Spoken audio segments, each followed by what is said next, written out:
The next meeting is March 23, if I'm not mistaken. Is it virtually guaranteed that the central bank will move again? Well, if you're saying, 0, 25, 50, or 75, I think the extremes could be ruled out. So it has, depending on the data, most likely it's choice really between 25 or 50 in the next meeting, unless unless we see a actual negative month-on-month inflation. Now, the only way that will happen is that there is significant increase in supply of the products that are now very short. This inflation is not usually it's a rice and fuel inflation. It's now inflation that is due to the addition of many things. For instance, meat, eggs, vegetables, and then, of course, because of strong demand, rentals and restaurant prices.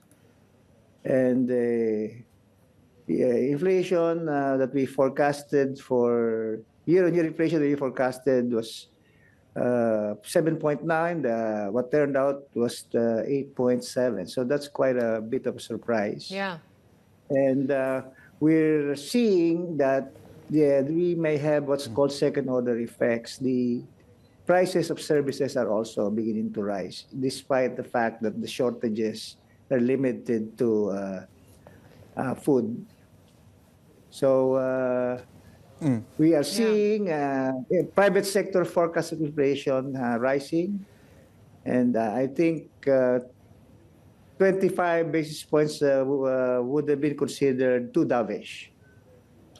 Well, Governor, if the size of the next hike is dependent on the supply, say, of onions, for example, what difference would it make if you move 25 or 50 if you're alluding to it being a supply side issue?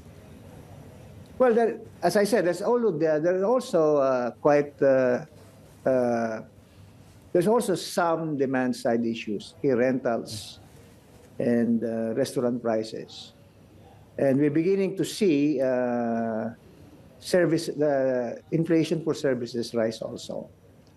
So we think that there's quite a big risk of inflationary expectations being disanchored.